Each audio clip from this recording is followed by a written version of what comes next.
കുറേയേറെ വർഷങ്ങൾക്ക് മുമ്പ് നടന്നൊരു സംഭവമാണ്. ഒരു ബസ് സ്റ്റോപ്പിൽ ഒരു ബസ് വന്ന് നിൽക്കുന്നു. ആ ബസ്സിൻ്റെ പിറകുഭാഗത്ത് നിന്നും ഒരു യുവാവ് പുറത്തേക്ക് ഇറങ്ങുന്നു.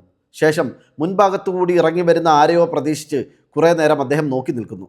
ആരെയും കാണാതായപ്പോൾ അദ്ദേഹം ബസ്സിലെ കണ്ടക്ടറോട് പറയുന്നു, ചേട്ടാ, ബസ്സിൻ്റെ മുൻഭാഗത്ത് എൻ്റെ ഭാര്യ ഇരിപ്പുണ്ട്, അവരോടൊന്ന് ഇറങ്ങാൻ പറയും. ഉടനെ കണ്ടക്ടർ വിളിച്ചു പറഞ്ഞു, ഇന്ന സ്റ്റോപ്പിൽ ബസ് എത്തിയിട്ടുണ്ട്, ഇറങ്ങാനുള്ളവർ ഇറങ്ങിക്കോളും. കുറച്ച് സമയത്തിന് ശേഷം ആരെയും കാണുന്നില്ലല്ലോ എന്ന ഭാവത്തിൽ കണ്ടക്ടർ യുവാവിൻ്റെ മുഖത്തേക്ക് നോക്കുന്നു. ഉണ്ട് ചേട്ടാ, അവൾ മുമ്പിൽ തന്നെ ഇരിപ്പുണ്ട്, പർദ്ദയാണ് വേഷം. യുവാവ് വീണ്ടും കണ്ടക്ടറോട് പറയുന്നു. കണ്ടക്ടർ കുറച്ചുകൂടി ഉച്ചത്തിൽ വിളിച്ചു പറഞ്ഞു, ബസ് ഇന്ന സ്റ്റോപ്പിൽ എത്തിയിട്ടുണ്ട്, ഫ്രണ്ടിലിരിക്കുന്ന സ്ത്രീകൾ ആരെങ്കിലും ഇറങ്ങാനുണ്ടെങ്കിൽ ഇറങ്ങിക്കോളൂ. അപ്പോഴും ആരും ഇറങ്ങുന്നില്ല എന്ന് കണ്ടപ്പോൾ ഫ്രണ്ടിലിരുന്ന ഒരാൾ പറഞ്ഞു, ചേട്ടാ, പർദ്ദ ധരിച്ച കുറേ സ്ത്രീകൾ ഇവിടെ ഇരിപ്പുണ്ട്, പേര് പറഞ്ഞാൽ വിളിച്ചു പറയാം. അവസാനം ഗത്യന്തരമില്ലാതെ ലേശം ചമ്മലോടെ ആ ചെറുപ്പക്കാരൻ പറഞ്ഞു, ഭാര്യയുടെ പേര് ഷക്കീല. പിന്നീട് ബസ്സിൽ ഒരു കൂട്ടച്ചിരിയായിരുന്നു. ആ ചിരികൾക്കിടയിലൂടെ ആ യുവതി തല താഴ്ത്തി മെല്ലെ മെല്ലെ ഇറങ്ങി വന്നു. ഷക്കീല എന്ന സ്ത്രീ അശ്ലീല സിനിമകളിൽ നിറഞ്ഞു നിന്ന സമയത്ത് സമാനമായ പേരുള്ള മുസ്ലിം സ്ത്രീകളിൽ പലരും പല ഘട്ടങ്ങളിലും പലതരത്തിലുള്ള ആക്ഷേപങ്ങളും പരിഹാസങ്ങളും മാനസിക സംഘർഷങ്ങളും നേരിടേണ്ടി വന്നിട്ടുണ്ട് എന്നുള്ളത് ഒരു യാഥാർത്ഥ്യമാണ്. സരിത നായർ വാർത്തകളിൽ നിറഞ്ഞു നിന്ന സമയത്ത് സമാനമായ പേരുള്ള സരിതമാരെ പങ്കെടുപ്പിച്ചുകൊണ്ട് സരിതമാരനുഭവിക്കുന്ന മാനസിക സംഘർഷങ്ങൾ എന്ന പേരിൽ ശ്രീകണ്ഠൻ നായർ നടത്തിയ നമ്മൾ തമ്മിൽ ഷോ ഞാൻ ഇപ്പോഴും ഓർക്കുന്നു. അതുപോലെ ഷക്കീല എന്ന പേര് കാരണം പലതരത്തിലുള്ള പൊല്ലാപ്പുകൾ നേരിടേണ്ടി വന്നവർ, ആക്ഷേപങ്ങളും പരിഹാസങ്ങളും നേരിടേണ്ടി വന്നവർ പലപ്പോഴായി അത് തുറന്നു പറഞ്ഞിട്ടുണ്ട്. ഏതായാലും ആ ഷക്കീല വീണ്ടും വാർത്തകളിൽ നിറയുകയാണ്.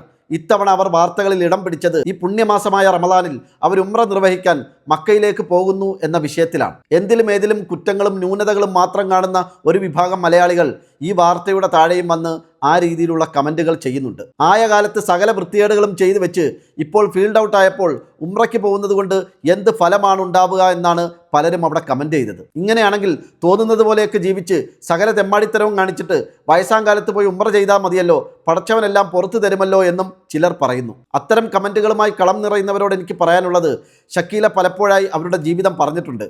താൻ ഒരിക്കലും ഈ മേഖലയിലേക്ക് വരണമെന്ന് ഉദ്ദേശിച്ച് വന്നതല്ലെന്നും ജീവിതത്തിൻ്റെ പല ഘട്ടങ്ങളിലും പലരും തന്നെ ചൂഷണം ചെയ്തപ്പോൾ എങ്ങനെയൊക്കെയോ താൻ ഈ ഫീൽഡിൽ എത്തപ്പെട്ടതാണെന്നും സിനിമാ മേഖലയിൽ എത്തിയതിനു ശേഷവും കുറേ കാലം വരെ അവരെന്നെ ചൂഷണം ചെയ്യുന്നത് തുടർന്നുകൊണ്ടേയിരുന്നു എന്നും അവർ തുറന്നു പറഞ്ഞിട്ടുണ്ട്. പക്ഷേ ഈ കാലയളവിനുള്ളിൽ എപ്പോഴെങ്കിലും എവിടെയെങ്കിലും അവർ തൻ്റെ വിശ്വാസത്തെ തള്ളിപ്പറയുന്നതായി കണ്ടിട്ടില്ല. അശ്ലീല ചിത്രങ്ങളിൽ അഭിനയിച്ചതിനെ തുടർന്ന് തമിഴ്നാട്ടിലെ ചില യാഥാസ്ഥിക സംഘടനകളിൽ നിന്നും അവർക്ക് ഭീഷണി ഉണ്ടായപ്പോഴും അവരവരുടെ വിശ്വാസത്തെ തള്ളിപ്പറഞ്ഞില്ല. വിശ്വാസിയായിരിക്കെ ചെയ്ത നെറുകേടുകളെ, വിശ്വാസത്തെ വികലമാക്കുന്ന പ്രവർത്തികളെയൊക്കെ ചോദ്യം ചെയ്തപ്പോൾ രാമസിംഹനും ജസ്ന സലീമും ഒക്കെ ചെയ്ത പോലെ വിശ്വാസം തന്നെ ഉപേക്ഷിച്ചിട്ട് വിശ്വാസികളെയും സമൂഹത്തെയും ശത്രുക്കൾക്ക് കൂട്ടിക്കൊടുക്കുന്ന പണിയും അവർ ചെയ്തില്ല. അതുകൊണ്ട് ഇസ്ലാമിക വിശ്വാസപ്രകാരം ദൈവത്തിലേക്ക് പങ്കു ചേർക്കുക എന്ന ഭയാനകമായ കുറ്റം ചെയ്തവർക്കൊഴികെ മറ്റേത് തെറ്റ് ചെയ്തവരും ആത്മാർത്ഥമായി പ്രാർത്ഥിച്ച് പശ്ചാത്തപിച്ച് ദൈവത്തിലേക്ക് മടങ്ങിയാൽ തീർച്ചയായും ദൈവം അവർക്ക് പുറത്തു കൊടുക്കും എന്ന് തന്നെയാണ് വിശ്വാസം. ആ വിശ്വാസത്തിൻ്റെ ഉറപ്പിലാണ്, പ്രതീക്ഷയിലാണ് ഷക്കീല ഉംറയ്ക്കായി മക്കത്തേക്ക് പുറപ്പെട്ടത്.